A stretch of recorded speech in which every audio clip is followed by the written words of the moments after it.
느헤미야 13장이고요. 1절부터 3절까지 말씀을 우리 같이 읽겠습니다. 네, 1절입니다. 함께 읽습니다. 그날 모세의 책을 낭독하여 백성에게 들렸는데 그 책에 기록하기를 암몬 사람과 모압 사람은 영원히 하나님의 총회에 들어오지 못하리니 이는 그들이 양식과 물로 이스라엘 자손을 영접하지 아니하고 도리어 발람에게 뇌물을 주어 저주하게 하였음이라.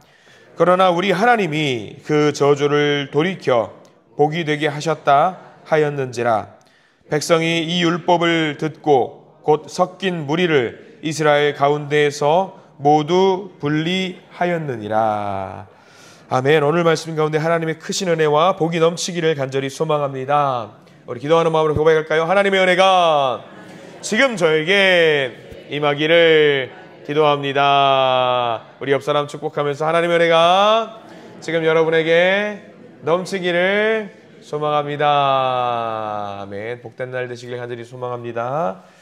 그래, 오늘 느헤미야가 드디어 또 마무리가 됩니다. 느헤미야 13장을 통해서 마무리가 되는데요. 오늘은 느헤미야를 전체적으로 정리하면서 오늘 13장에 어떤 말씀을 주셨는지 한번 보기를 원합니다. 느헤미야라는 사람은 페르시아 왕국에서 왕의 신하로서 지위도 있고 명예도 있고 그냥 가지고 있는 것만 잘 살면은 호의호식하며 살 수 있었던 사람이었는데 그 사람이 신앙생활을 하면서 한 가지 갈급한 것이 있었습니다.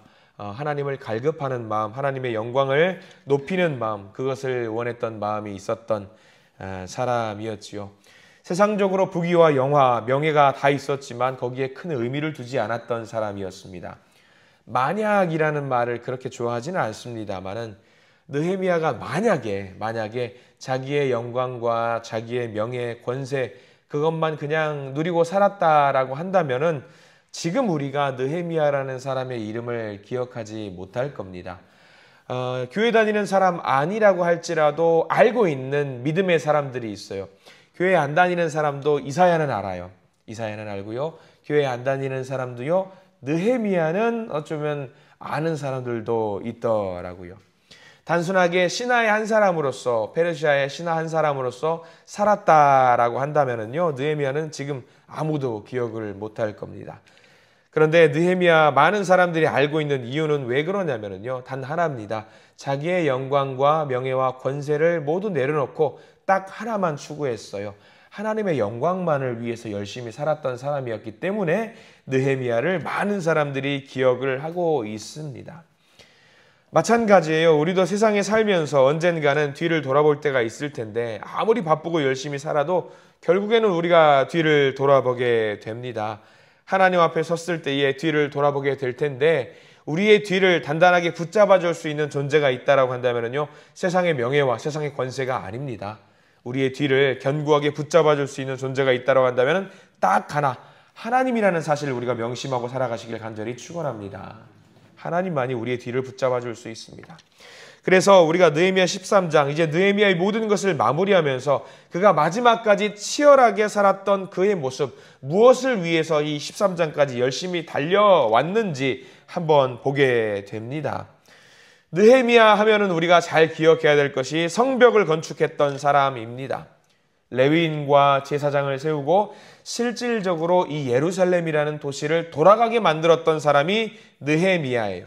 열심히 달려왔어요. 그러면 이제는요, 내려놔도 됩니다. 그 주변에 있는 많은 사람들이 느헤미야 한 사람을 바라보면서 야, 느헤미야 그래 대단하지, 훌륭한 사람이지, 이 도시를 돌아가게 만들었던 사람이지 라고 모두가 다 인정을 합니다. 그러면은 좀 내려놔도 돼요. 이제 좀 쉬어도 됩니다. 그러나 여러분들 아시겠지만 느헤미야 13장의 제목에서 보시면 아시겠지만 13장 제목이 뭐라고 나와 있는지 우리 잘 보셔요. 제목은 느헤미야의 개혁이라고 나와 있습니다. 가장 마지막까지 무엇을 한 사람이냐면 열심히 개혁의 기치를 높이 올리면서 하나님의 영광을 생각했던 사람입니다. 마치 그것을 상상하면 될 것 같아요. 여러분들이 마라톤 같은 오래 체력을 소진할 수 있는 그런 경기를 한단 말이죠. 마라톤을 합니다. 끝자락에 거의 100m 앞에 이제 목적지가 있어요. 그러면 주변을 한번 둘러보게 됩니다. 근데 느헤미야 주변에 아무도 없어요. 단독으로 1등으로 달려갑니다. 그냥 그러면 여러분들 어떨 것 같아요? 힘드니까, 숨이 차니까 천천히 걸어가도 돼요. 아무리 봐도 주변에 자기 혼자밖에 없습니다. 슬렁슬렁 가다가 결승점을 통과하면 됩니다. 어차피 1등입니다. 그럼에도 불구하고 느헤미야는 어떻게 했느냐? 그 마지막 결승점까지 아무도 없다고 할지라도 전력 질주를 한 사람이 느헤미야였다라는 거죠. 왜 그랬을까요? 느헤미야는요, 그 결승점에 누가 자기를 기다리고 있다라는 것을 알고 있었어요. 느헤미야는 그 마지막 결승점에 하나님께서 기다리고 있다라는 것을 알고 최선을 다해서 달렸던 겁니다. 아마 저와 여러분들 모두 마찬가지일 겁니다. 열심히 달렸을 때에 좀 쉬고 싶은 마음이 있는데 저기 목적지에 우리 주님께서 팔을 넓게 펴셔가지고 우리를 기다리고 있다라고 한다면 여러분들 어떻게 하시겠습니까? 슬렁슬렁 가지 못할 겁니다. 아마 최선을 다해서 열심히 달리실 것 같다 생각을 해보게 됩니다. 그래서 느헤미야 13장 마지막까지 어떤 개혁을 했는지 우리가 함께 살펴보아야 되는데요. 1절 말씀에 보면 명확하게 나와 있습니다. 무엇을 했는지 나와 있어요. 1절에 중요하게 생각해야 될 단어들이 몇 개 있어요. 보실까요? 그날 모세의 책을 낭독했다라고 나와 있습니다. 그날이 어떤 날이냐? 성벽을 봉헌하는 날입니다. 그렇게 오래 열심히 공사했던 이 성벽을 봉헌하는 날이에요. 성벽을 봉헌하는 날에 여러분들 우리 같으면 무엇을 할 것 같아요? 봉헌식을 하면은 어떤 날이냐면 축제의 날이에요. 잔칫날입니다. 음식도 준비하고 사람들이 모여서 잔치를 벌이는 그런 날이죠. 흥이 좀 납니다. 열심히 했던 수고와 노력이 있었기 때문에 즐거운 마음으로 서로 교제할 수 있는 그런 자리임에도 불구하고 느헤미야가 무엇을 했냐? 다 모여놓고 축제의 날에 제일 먼저 한 게 있다라고 한다면은 모세의 책을 낭독했다라고 하고 있어요. 온 백성이 함께 모여서 율법책을 낭독했다라고 하는 이야기입니다. 수고하고 노력을 했습니다. 즐겨도 됩니다만 그 시간에 느헤미야 본인이 무엇을 했느냐? 자기는 뒤로 처져 있고 제일 먼저 하나님의 영광을 먼저 높이 올립니다. 율법책을 낭독하는데 율법책에 펼쳤는데 무슨 내용이 담겨 있는지가 중요해요. 1절 제일 끝자락에 이렇게 나와 있습니다. 그 책에 기록하기를 암몬 사람과 모압 사람은 영원히 하나님의 총회에 들어오지 못하리니 라고 나와 있어요. 거기 암몬 사람과 모압 사람은 영원히 하나님의 총회에 들어오지 못하리니 이 내용은요. 옆에다 메모하시기 바랍니다. 신명기 23장 말씀이에요. 신명기 23장 3절과 6절까지 말씀 내용이거든요. 율법책을 낭독하는데 무슨 내용이 담겨 있느냐? 신명기 23장 3절부터 6절까지 말씀이 기록이 되어 있습니다. 이게 무슨 내용이고 하니 간단합니다. 앞으로 이스라엘 백성들은 어떤 삶을 살아야 되는지 어떤 개혁을 해야 되는지 이야기를 하고 있는 것이 나와 있어요. 그게 뭐냐면 구별된 삶을 살아라. 그 내용이 담겨 있는 거예요. 구별된 삶. 왜 하고 많은 민족들 중에 모압과 암몬 민족을 이야기하고 있을까? 간단합니다. 아모리 족속이라든가 미디안 족속이라든가 애굽 족속이라든가 다른 그런 민족들은 다른 종족들은요. 외모부터 달라요. 그러니까 딱 봐서 저 사람들은 우리와 다른 민족이다라는 것을 대번에 구별할 수 있는데 모압과 암몬 족속들은요. 구별이 안 됩니다. 같은 혈통의 사람이거든요. 모압과 암몬 족속이 누구의 후손인지 혹시 아시는 분? 모압과 암몬은 롯의 후손이에요. 롯. 아브라함의 조카 롯의 후손이기 때문에 같은 족속의 후손이기 때문에 이게 구별이 안 돼요. 외관상으로는. 그러니까 스리슬쩍 들어와가지고 우리가 같은 민족인데 라고 이야기하면 구별이 안 되는 사람들입니다. 문제는 뭐냐면요. 모압과 암몬 민족이 어떤 민족이었느냐? 우상을 숭배하는 사람들이었어요.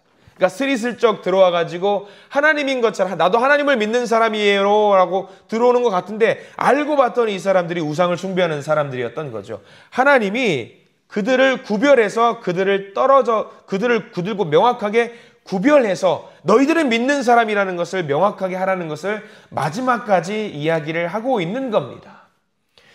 왜 그럴까? 왜 그 이야기를 지금 하고 계실까? 알 수 있죠. 왜냐하면 지금 느헤미야가 열심히 지었던 게 뭐예요? 성벽을 지었어요. 성벽을 지었다는 건 뭘 말하냐면 외부에 있는 다른 민족들과 구별된 삶을 살아야 된다는 것을 하나님이 계속해서 알려주셨던 거죠. 그렇기 때문에 모압과 암몬과 같은 외부의 민족과 철저하게 구별된 삶을 사는 민족이 되기를 원하는 마음을 담아서 오늘 말씀을 주고 있는 겁니다.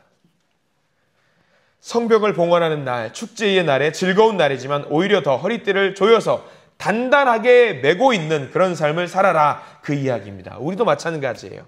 세상 가운데 믿는 사람으로 살아갑니다. 크리스찬이라는 이름으로 세상 가운데 살아가는데 가끔 우리의 모습을 뒤돌아보면요, 크리스찬들과 달라있는 다른 모습이 없어요. 여전히 우리는 세상에 있는 그런 사람들과 흥청망청 살 때가 많이 있습니다. 세상과 똑같은 말을 사용하고 있습니다. 세상과 똑같은 행동을 하고 있을 때가 많이 있어요. 근데 하나님 지금 그 이야기를 하고 있는 거죠. 개혁을 하려거든, 하나님의 민족으로 살아가려거든 구별된 삶을 좀 살았으면 좋겠다라고 이야기를 하고 있는 겁니다. 이 거룩한 말이에요. 굉장히 중요한 말입니다. 예전에 한번 믿는 사람 전에 섬기던 대전에 있는 교회에서 믿음 생활을 할 때 봄과 가을에 그런 일들을 좀 한 적이 있었어요. 행복 여행이라고 해가지고요, 성도들끼리 함께 모여서 재미나게 이제 봄과 가을에 좋은 날씨에 외부로 놀러 가는 적이 있었습니다. 즐거운 자리예요. 기도로 출발을 하고 즐거운 모임 한다고 나갔다 오는 자리 있는데 가끔 이제 찬양을 하다가, 그러니까 초신자분들이 믿음 생활하고 찬양을 교회 그런 모임에 같이 나가는데 찬양이 신나는 찬양을 가끔 버스 안에서 틀어드린 적이 있어요. 그러면 신나가지고 초신자분들이 어떤 분이 흥에 겨워가지고 이게 즐거운 노래인지 뭔지 모르고 나와가지고 춤추시는 분이 계세요. 가끔 그런 분들 보시면서 아이고 되게 즐거우신가 보다 하는데 어떤 분들이 딱 잡으세요. 아, 여기서는 이러는 거 아니야? 이렇게 하면서 그분을 물릴 때가 있었어요. 그분은 너무 즐거워가지고 그렇게 즐거운 자리를 하는 거였는데 구별된 삶을 살아가는 것이 아직 애매한 분들이 한 분들이 계시더라고요. 그럼 이제 딱 잡아가지고 우리는 이때 그러는 거 아니야 하면서 또 잡아주고 내려주고 하는 그런 모습들이 있었거든요. 근데 여기서 이제 딱 구별을 해야 될 필요가 있다는 것을 명확하게 이야기를 하는 거죠. 우리는 믿는 사람이다라는 것을 구별을 해야 된다는 거죠. 말을 할 때, 행동을 할 때 우리는 믿는 사람이다라는 것을 명확하게 할 때에 하나님은 그 가운데 늘 큰 기쁨으로 우리에게 은혜를 부어주신다라는 사실입니다. 우리는 믿는 사람이에요. 구별된 사람으로서 살아가야 돼요. 어디 가든지 즐거운 모습으로 늘 웃으면서 살아가야 될 텐데 가장 중요한 것은 우리가 먼저 구별된 자로서 나는 믿는 사람이다 라는 것을 세상적으로도 보여주는 그런 모습을 가지고 있어야 될 필요가 있다라고 하는 것이죠. 그런 삶을 살할 때에 하나님은 어떤 복을 주시는지 2절에 나와 있어요. 2절 말씀 우리 같이 한번 읽어볼까요? 13장 2절 말씀입니다. 시작. 이는 그들이 양식과 물로 이스라엘 자손을 영접하지 아니하고 도리어 발람에게 뇌물을 주어 저주하게 하였음이라. 그러나 우리 하나님이 그 저주를 돌이켜 복이 되게 하셨다 하였는지라. 거기 중요한 말씀이 나옵니다. 그러나 우리 하나님이 그 저주를 돌이켜 복이 되게 하셨다 하였는지라. 구별된 삶을 살 때에 하나님이 어떤 복을 주셨는지, 우리 하나님이 그 저주를 돌이켜 복이 되게 하셨는지라. 구별된 자의 삶을 살 때에 하나님은 우리에게 세상 사람들이 우리를 욕하고 우리를 저주한다라고 할지라도 오히려 그것들을 무엇으로 바꾸어 주신다? 복으로 바꾸어 주신다. 굉장히 중요하죠. 끝까지 하나님만 바라보고 구별된 삶을 사는 그런 사람들에게 하나님은요, 세상 가운데 아무리 우리가 힘들고 어려운 여건들이 있다라고 할지라도 그 모습들을 돌이켜서 복으로 바꾸어 주신다라는 이야기를 하고 계신 겁니다. 우리는 살 때에 너무 구별을 할 수 없어서 모압과 암몬이 우리 가운데 스리슬쩍 들어와 있는 것을 모를 때가 많습니다. 하나님은 지금 그것을 말씀하고 있어요. 우리가 명확하게 믿는 자답게 살아야 된다. 그래서 이 느헤미야를 중심으로 많은 백성들이 어떻게 했는지 3절에 나와 있죠. 3절 말씀 같이 한번 읽어볼까요? 3절입니다.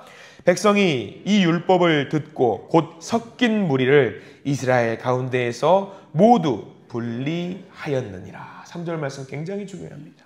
이 율법, 이 말씀을 듣고 그 뒤에 나와 있는 단어 하나가 굉장히 중요한데요. 뭐냐면 이 율법을 듣고 한 단어, 한 글자, 뭐죠? 곧. 즉시 그렇게 했어요. 즉시. 말씀을 듣고 즉시. 즉시 행동으로 옮겼습니다. 즉시. 반드시 여기 곧이라는 이 글자 하나에 표시를 좀 해 두셨으면 좋겠습니다. 말씀을 듣고 오늘 말씀 좋다, 은혜 받았다, 그냥 행복하다, 거기서 끝나는 것이 아니에요. 감동을 받았다라고 한다면요, 좋다 해서 끝나는 것이 아니라 바로 행동으로 옮겼던 이스라엘 모든 백성이었습니다. 우리도 마찬가지예요. 오늘 하루를 살아갈 때에 이 곧이라는 단어를 집중하고 살아가기를 간절히 원합니다. 지체함이 없는 거예요. 다음에 할게요, 그게 아닙니다. 말씀을 듣고 행동으로 바로 옮기는 것이지요. 분리하는 구별된 그 삶을 바로 한 겁니다. 여기 계신 모든 분들은요, 명확하게 오늘 하루의 삶을 살 때에 나는 구별된 사람이다 라는 그 생각을 내 가슴속에 새기면서 살아가시기를 간절히 축원합니다. 그래서 느헤미야가 무슨 생각으로 이 모든 일을 했는지 느헤미야 13장 마지막 절인 31절 한 절 말씀 우리가 마지막으로 읽고 말씀을 정리할 텐데요. 어떤 마음으로 이 행동들을 했는지, 이렇게 개혁을 했는지가 나와 있어요. 느헤미야 13장 31절 말씀을 천천히 같이 한번 읽어보겠습니다. 31절입니다. 또 정한 기한에 나무와 처음 익은 것을 드리게 하였사오니 내 하나님이여 나를 기억하사 복을 주옵소서. 제일 뒤에 나와 있지요. 내 하나님이여 나를 기억하사 복을 주옵소서. 많은 사람들이 이 글자를 보고 이 문장을 보면서 복을 주옵소서에 집중하는 경향이 있습니다. 근데 그게 아닙니다. 느헤미야가 바라봤던 것은요, 복은 두 번째입니다. 첫 번째는 뭐냐면 내 하나님이여, 내 하나님이여, 그거예요. 핵심은 내 하나님이옵니다. 아까 말씀드렸죠. 마라톤의 제일 끝자락에 결승선을 붙잡고 나를 기다리고 있는 분이 누구였다? 하나님이셨다. 그 하나님만을 바라보고 있었던 거죠. 느헤미야의 관심은요, 내 하나님이여예요. 복이 아닙니다. 복이 아니에요. 복은 주셔도 그만, 안 주셔도 그만. 다만 내가 결승점을 통과했을 때에 하나님이 나를 기다리시고 있다라는 그 하나만은 바라보고 있으면서 열심히 달렸던 것. 느헤미야의 소망과 바람은 딱 하나. 하나님이여 나를 기억하여 주옵소서. 우리 모든 믿음의 성도님들도 이 결단을 하시기를 간절히 소망합니다. 열심히 달리실 때에 딱 하나만 기억하시고 달려가십시오. 내 하나님이여, 내 하나님이여, 나를 바라보고 계신 하나님이시여, 나를 지키시는 하나님이시여, 나만 내가 정말 사랑하는 하나님이시여, 그 하나님만 바라보시고 열심히 달려가시는 믿음의 성도님들로 그런 성도님들 되시기를 간절히 축원합니다. 오늘 우리가 기도가 할 때에 하나님, 하나님, 딱 그 한 단어입니다. 하나님. 내 기도가 하나님께 상달되기를 원합니다. 나의 삶이 하나님께 기쁨이 되는 그런 삶이 되기를 원합니다. 내 모든 언행이 하나님께 쓰임받는 그런 언행이 되기를 원합니다. 하나님 한 분만 생각하시면서 오늘 하루 살아가시는 믿음의 성도님들 되시기를 간절히 축원합니다. 기도하겠습니다. 주님 감사합니다. 느헤미야를 다 살펴보았습니다. 포로에서 돌아와서 막막한 황망한 가운데 황폐한 예루살렘을 복구하고 성벽을 짓고 참으로 위대한 일들을 많이 했습니다. 열심히 달려왔고 개혁의 기치를 높이 올렸지만 그들이 바라보았던 것은 성벽이 아니라 하나님이었습니다. 하나님의 영광을 위해서 그들은 쉬지 않고 계속 달렸습니다. 주여, 우리가 이 모습을 갖기를 원합니다. 성벽과 함께 우리의 믿음도 정리하고 구별되기를 원합니다. 구별하기를 원합니다. 우리가 정말 바라봐야 할 것이 무엇인지 깨닫게 하시고 하나님의 말씀 앞에서 옛 자아를 무너뜨리고 하나님이 좋아라 하시는 새로운 자아를 세우게 하시고 하나님께 복을 받는 우리 모든 한신의 가족들이 될 수 있도록 인도하여 주시옵소서. 바로 지금 우리의 비전을 선택하게 하시고 바로 지금 준비하게 하시고 바로 지금 말씀 앞에 바로 서게 해 주시옵소서. 예수 그리스도 이름으로 간절히 기도드립니다. 아멘.